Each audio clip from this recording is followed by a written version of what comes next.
Estamos de volta com Redação Novo Tempo de hoje e ontem, na verdade não necessariamente ontem, né, ontem dia específico, mas no passado, eram os blogueiros e hoje são os youtubers, os grandes influenciadores digitais.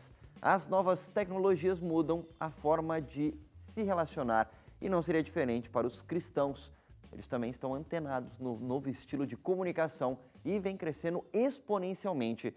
Os chamados youtubers cristãos ganharam espaço e voz usando os vídeos como uma ferramenta para difundir a fé de uma maneira aberta, direta e clara. Usam uma linguagem simples, acessível, em alguns casos até engraçada.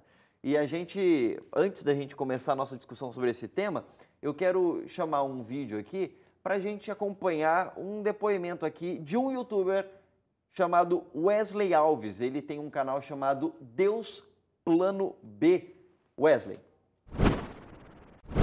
Oi, tudo bem com você? Aqui quem fala é o Wesley do canal Deus Plano B. E para mim é um privilégio muito grande poder estar participando aí do programa com vocês. Espero que eu possa ser útil. Bem, falar de internet sem falar dos youtubers é praticamente impossível. Isso porque nesses últimos 5, 10 anos houve uma revolução da tecnologia que mexeu com o nosso modo de pensar e também o nosso modo de comunicar. E é aí que entram os youtubers, porque eles possuem uma linguagem única, uma linguagem moderna que comunica-se com um mundo que mudou. E o que isso afeta nós que somos cristãos, principalmente os youtubers cristãos? Como isso nos afeta? Antigamente, a igreja ela era detentora do conteúdo, de um determinado conteúdo ou de determinada informação. E ela disseminava essa informação do jeito que ela achava melhor, como ainda ela é detentora da doutrina. Mas com o advento da internet, o que acontece?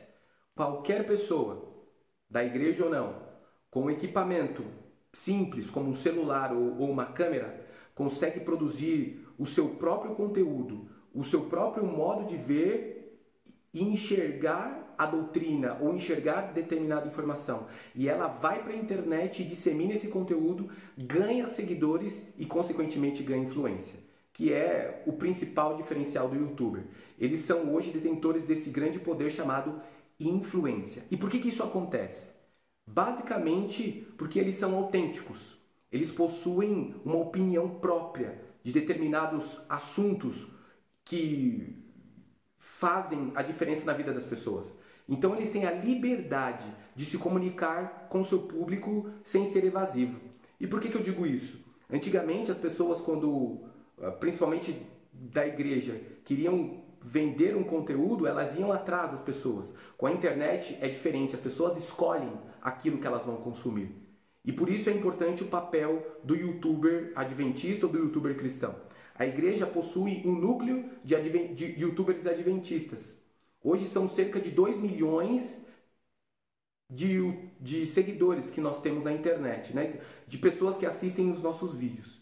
Então você percebe que o nosso modo autêntico de ver o mundo, o nosso modo autêntico de opinar, a forma como a gente se põe perante alguns assuntos que eram tabus, isso faz com que as pessoas olhem para nós de uma maneira diferente e falem, puxa, que bacana, vou seguir essa pessoa e, consequentemente, assim, a gente ganha influência. Então, a linguagem, o nosso modo de comunicar mudou, porque o mundo mudou. As pessoas precisam e querem uma linguagem diferente, uma linguagem atual, que fale de temas atuais, sem ser evasivo. Obrigado, Wesley, pela participação aí, pelo depoimento. Tem uma coisa interessante nesse processo, que assim, toda vez que a gente fala de YouTube, ou novas mídias, mas focando no YouTube aqui, a gente está falando a gente usa sempre uma expressão chamada democratização da mídia. Ou seja, é um espaço, qualquer um pode abrir um canal no YouTube hoje, e se você tem um equipamento, você pode jogar tua informação lá, teu vídeo lá. E aí, me parece que essa questão de você ter youtubers, influenciadores cristãos dentro desse canal do YouTube, parece ser só mais uma dessas facetas de democratização da mídia. Só que nesse caso, sei lá, a gente poderia chamar de uma democratização, sei lá, da fé? Não, do púlpito, é isso que eu ia falar. Porque assim, você pega, tipo, grandes pregadores, Billy Graham, né? Aqui no Brasil, da Igreja Adventista, tem o pastor Bulhon, aí encheu um estádio com 50, 60 mil pessoas. Tem youtuber aí que facilmente um vídeo tem 100 mil views. Ou seja, é muito maior do que um estádio, e a influência, obviamente, é muito maior, porque são pelo menos 100 mil pessoas, pode ser que um ou outro repetiu, mas 100 mil pessoas que assistiram esse vídeo e viram esse conteúdo, né? E aí tem um risco muito grande, né? Eu tenho muitas ressalvas com esse tipo de coisa, porque você citou aí nomes grandes, Billy Graham, no nosso caso aqui, Adventista, o Bulhon, hoje tem o Ivan Saraiva, por exemplo. Eles são pessoas que representam oficialmente a denominação a qual pertencem. Eles são pessoas que oficialmente trazem a mensagem de acordo com o que é o que a igreja, o que a sua religião diz. Quando você fala o que você disse aí, a democratização do púlpito, você está vendo pessoas que não têm uma relação, não são oficialmente porta-vozes daquela denominação. E aí você tem um risco muito grande de pessoas que estão por aí usando realmente o que a internet dispõe, mas que não necessariamente estão fazendo o trabalho que o que sua religião está pedindo. E aí você vê ideias que são contraditórias muitas vezes, porque aí você tem essa coisa do jovem. Não, o jovem é libertário, o jovem ele é questionador mesmo, o jovem é isso, o jovem é aquilo, e aí esse jovem está fazendo isso na internet, usando o nome da sua religião para dizer, olha, e se a gente questionar isso, né? E se for isso, e se não for aquilo? E isso para mim é um risco, é um perigo, porque tudo bem, você pode falar o que você quiser, mas se você está se vestindo da denominação à qual você pertence, então a sua responsabilidade tem que ser outra, não é dizer o que você quer, é dizer o que a sua denominação diz que é. Você entendeu? Não, essa está certíssimo, mas em muitos casos acontece, Hélio, de eles não trazerem essa capa, essa placa de igreja, né? Eles não, assim, pelo menos os que eu já acompanhei e vi, em sua maioria, eles não colocam a placa da igreja. Eles se denominam cristãos e colocam ali os seus valores, né? No que eles acreditam, seus valores religiosos e morais. O que eu acho até interessante, porque hoje a galera tem preconceito com igreja, com crente. Você fala em crente, vem uma imagem assim, ó, bem rapidinha, estereotipada, de uma pessoa bitolada, que veste umas roupas estranhas, totalmente fora de contexto, uma pessoa que tudo parece que é aleluia, glória a Deus, sabe? Uma pessoa assim, bem de fora da casinha. Bem fora da casinha. E quando esses youtubers vêm e não trazem essa placa de igreja, que as pessoas já têm esse preconceito, é uma maneira de passar aqueles valores sem falar de religião, sem falar de igreja, necessariamente. Vocês entendem o que eu estou dizendo? E eu acho uma maneira eficiente de alcançar aquelas pessoas que, de repente, não quero saber de crente, não quero saber de cristão, mas, de repente, você está falando aqui comigo e o que você está passando para mim tem coerência, tem inteligência, né? Uma linguagem, assim, atualizada. E eu paro para prestar atenção em você.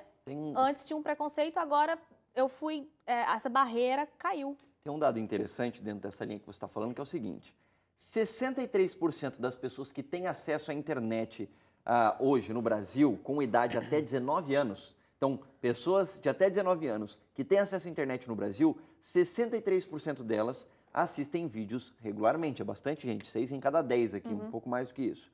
Olhando para esse número, me parece importante você ter um conteúdo que fale do ponto de vista religioso para esse público, porque senão você, sei lá, como instituição religiosa, ou mesmo não necessariamente como instituição religiosa, mas como cristão, você está perdendo uma oportunidade de falar com muita gente que está consumindo conteúdo diariamente. Se eles não consumirem o seu conteúdo, eles vão consumir um outro conteúdo. Não é um pouco nessa linha?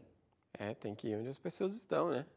Acho que toda a mensagem bíblica para quem é cristão, toda a mensagem evangélica principalmente, é de levar uma mensagem para todo mundo. Todo mundo pode ter acesso a uma determinada mensagem bíblica. E aí você tem que ir onde as pessoas estão. Se os mais novos estão na internet, você acaba criando um canal de comunicação com essas pessoas.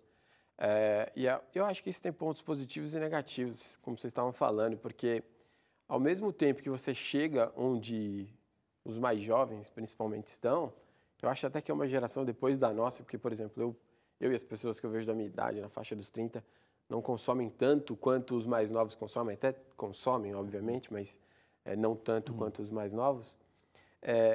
Então, você chega nesse público, mas, ao mesmo tempo, todo mundo tem a mesma condição de chegar nesse público, né? Você não tem um filtro. O filtro passa a ser cada um de nós, né? Então, por exemplo, eu vou escolher o que eu vou ver, você vai escolher o que você vai ver, a gente pode ver coisas completamente diferentes ou as mesmas coisas, só que aí você tem que pensar, né? Isso que o Hélio estava falando. Às vezes a pessoa não está falando uma coisa nem que seja correta e essa pessoa mais jovem acaba sendo enganada por isso, né? Você falou de 10 a 19 anos, foi isso? Não, até 19 anos. Até 19 anos. Então, às vezes, nem toda a mente da pessoa está formada ainda e obviamente, é natural isso da idade. É uma fase de descoberta, realmente. Você tem que estudar para achar suas crenças e etc. Mas, dependendo do tipo de influência que você tem nessa fase, aquilo vai determinar quem você vai ser. E, às vezes, se você é influenciado para uma coisa que não é tão positiva, nem estou dizendo que os cristãos youtubers sejam negativos, estou dizendo que qualquer um pode falar e você pode ter acesso a qualquer cristão ou uma pessoa que se diz cristã e não é cristã, ou um tipo de cristianismo subvertido que entende as coisas um pouco errado. Então, assim, esse filtro é que é o problema, né? Quem que vai colocar esse filtro? A internet não vai. Não existe uma instituição internet que vai filtrar nada. Vai depender de desse cada um, tipo. né? Depende do pai, depende da mãe, depende dos amigos, depende do próprio jovem, que às vezes longe do pai e da mãe vai ver o que ele quiser. Então, o problema é o filtro.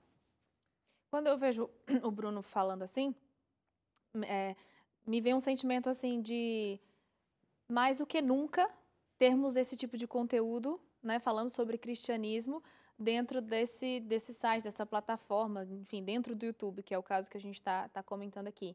Porque ao mesmo tempo que tem assim, um rio de bobeiras, a gente também pode produzir assim, um rio de coisas que vai fazer diferença na vida daquele jovem, né? Quando eu vejo os youtubers cristãos se mobilizando para poder realmente fazer um trabalho coerente, adequado, eu acho louvável. É claro que a responsabilidade é muito grande e que vai depender unicamente deles, aquela responsabilidade de transmitir aqueles valores da maneira correta, de acordo com como diz a Bíblia. E eu acho que para ajudar essa juventude, é até importante os líderes realmente abrirem os olhos, né, para essa realidade crescente e apoiar. Não cercear, mas apoiar e dar as condições necessárias para que eles também tenham o conhecimento adequado, para que não falem coisas erradas, né? Igual o Hélio comentou, assim, de dar opinião. Porque tem muita gente que realmente se diz cristão, que segue uma determinada religião, mas, no fundo, ele discorda de alguns dogmas que tem ali naquela igreja. Isso é muito prejudicial mesmo, porque ele pode acabar manipulando a imagem daquela instituição, né, para as outras pessoas. E se os líderes vêm para dar esse suporte para essa juventude, para não deixar que eles percam esse engajamento, que é muito legal quando você vê jovem assim, mobilizado a fazer esse tipo de coisa, né, a evangelizar, a falar de Cristo. Aí eu vejo que funciona muito bem, sabe? O papel do líder, aquela pessoa que mais, digamos assim, um ancião guardador, talvez com mais propriedade da mensagem, dos dogmas da igreja, com essa juventude que tem espaço, que o outro jovem ouve ele pela linguagem, pelo estilo. Então, acho que quando junta isso...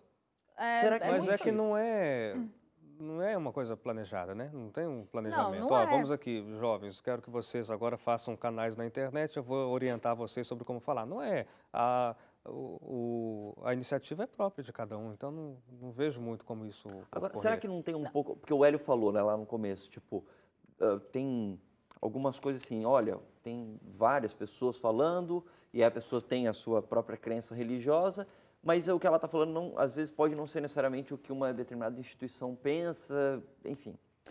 Mas será que não é exatamente isso que é o que faz com que, não só youtubers cristãos, mas qualquer tipo de canal no YouTube, inclusive, ou outras plataformas de vídeo, tem como o seu ponto forte? Por quê? O fato de não serem institucionalizadas, esse é o meu ponto. Porque o que eu fico pensando é o seguinte, a gente vive, eu digo por mim e eu tenho certeza que gente mais nova do que a gente, inclusive, tem isso muito mais forte. A gente tem uma geração que cada vez menos acredita nas instituições formalizadas. Então, desde partidos políticos, e aí você vê um monte de partido político querendo mudar de nome agora, porque ninguém mais acredita em partido político, aí o cara tenta dar uma disfarçada, mudando... Tira a sigla, né? Tira a sigla, não sei o que lá, para não parecer mais tão partido. Mesmo, por exemplo, você pega grandes emissoras de televisão, um monte de gente fala, não, eu não assisto mais essa emissora não, porque ela é vendida, tal, não sei o que lá, e aí você tem um monte de canais alternativos na internet que trazem outros tipos de informação. E eu acho que a mesma coisa acontece com instituições religiosas. Um monte de gente fala assim, eu não acredito em instituição religiosa, porque tem um monte de gente aí só se aproveitando dos outros, não sei o que lá, roubando, querendo enriquecer, não sei o que lá. Então, eu prefiro acreditar num cara que está falando coisas espirituais, ele não necessariamente está ligado com alguma denominação específica, ele pode ter até a crença dele, mas ele não é representante de uma instituição, e isso, só o simples fato do cara não estar ligado a uma instituição se torna um ponto positivo para ele chegar na casa de um monte de gente. Será que não tem um pouco disso também? Tem, com certeza. Pode ser. Não que isso seja positivo, mas pode ser. Mas você acha que... Entendi. É que assim, ó, você acha que isso acontece, é uma coisa super natural, mas você não está analisando isso como positivo. Não estou analisando nem como positivo, nem estou dizendo que seja negativo. Estou dizendo que essa é a verdade. É por isso mesmo que as pessoas têm. Mas para quem quer assistir isso é positivo, é isso que eu estou querendo dizer. Sim. Mas por isso faz sucesso. Aí o meu ponto, vou tentar resumir, para ser bem rápido mesmo. Qual que é o objetivo de, sei lá, um youtuber cristão? Ele quer influenciar as pessoas. Para quê? Para a verdade que ele acredita. Ok.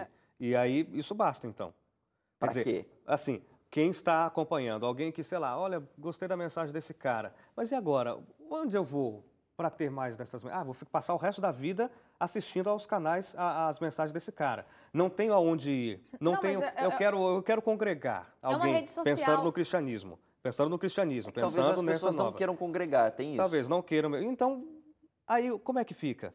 Eu não sei se é porque eu sou de outra geração ou se realmente isso em algum momento vai fazer falta. Porque não é televisão, não é um programa de televisão que você, aos domingos eu tenho um encontro aqui com o Silvio Santos, 3 da tarde eu paro para assistir o Silvio Santos. Mas a sua relação com o Silvio Santos acaba nesse momento. Você senta, assiste ao programa e acabou. E essa relação que supostamente os youtubers cristãos querem levar? Eles querem levar só o conhecimento, só para que a pessoa saiba que existe um Deus na concepção dele, ou o que é? Mais uma vez, se mostra a eficiência justamente por isso, que como é um canal que eu posso falar com você, eu posso entrar em contato com você, por exemplo, youtuber, e falar, quero saber mais sobre isso.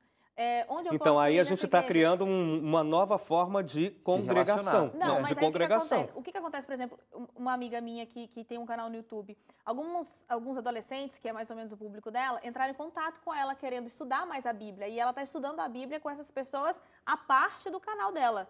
Então, você viu? Online. Então, mas aí mudou. Online, mas assim, ela vai lá pela internet. É relacionamento virtual. É relacionamento virtual, e está estudando a Bíblia com eles. E como ela Então, só deixa eu cortar, porque o meu foco é esse no começo. Tá, e aí ela vai estudar a Bíblia com eles para quê?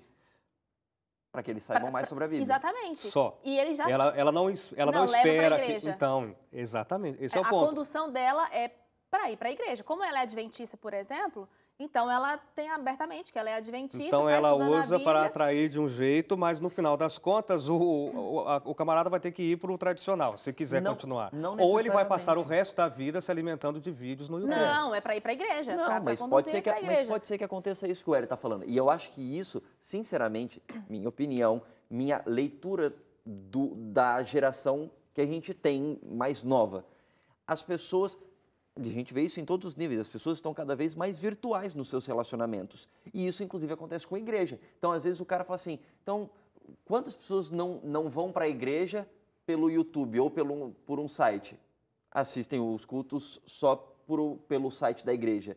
E se relacionam com pessoas pelo Facebook e tudo mais. A gente tem ficado cada vez mais virtualmente relacionados. E pesquisas indicam que isso, inclusive, é muito prejudicial para a vida das pessoas, a virtualização. Mas mesmo, por exemplo, isso sai também do ambiente virtual. Porque, por exemplo, se você vê um influenciador no YouTube na questão política, eventualmente aquela pessoa vai ter que tomar uma decisão política em que ela vai votar, ou o que ela vai fazer, se ela vai para um protesto ou se ela não vai.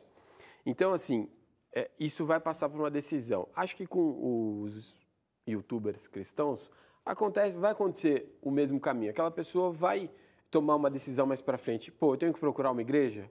Ou eu não tenho que procurar uma igreja? E hoje a gente vê, todos nós somos cristãos aqui, a maioria do nosso público é cristão, mas a gente vê que as igrejas mesmo estão procurando novas formas de adorar a Deus, novas formas do culto, né? Formatos novos, alguma coisa mais leve do que aquele conservador, cada coisa no seu tempo certinho, justamente porque as pessoas não estão mais acostumadas com isso. Então, esses influenciadores podem acabar, inclusive, levando uma nova geração até um novo tipo de forma de adoração. Porque se hoje a gente, digo no plural, todos nós, não fazemos mais como era antigamente, talvez ainda façamos algumas coisas da mesma forma, talvez no futuro essa mudança seja mais brusca. Inclusive, quando isso sai do ambiente virtual para o ambiente real. E qualquer mudança, qualquer alteração, ela gera traumas, não tem jeito. Então, assim como você comentou, 50, 100 anos atrás, a forma de se relacionar espiritualmente ou de pregar a mensagem era muito diferente do que é hoje, ou o formato de culto, uma série de coisas, daqui a 10, 15, 20, 30, 50 anos vai ser diferente também. E eu acho que é natural, só que você sempre vai ter um embate entre inovadores e conservadores. É natural isso, é um ciclo que acontece repetidamente ao longo da história, inclusive dentro da igreja. Bom, você queria terminar falando alguma coisa? Não, você vai falar assim, que com a TV foi a mesma situação, né? Até que as igrejas perceberam essa mídia e hoje a gente tem várias instituições religiosas já consolidadas na TV. Mas no começo, quando tudo começou, havia uma resistência muito forte por parte dos conservadores de usar essa mídia para pregar o evangelho, enfim. Com certeza. Bom, a gente vai fazer um rápido intervalo e a seguir a gente discute sobre modelos de liderança e quais as perspectivas do mercado de trabalho para os futuros líderes. Não sai daí, a redação volta já.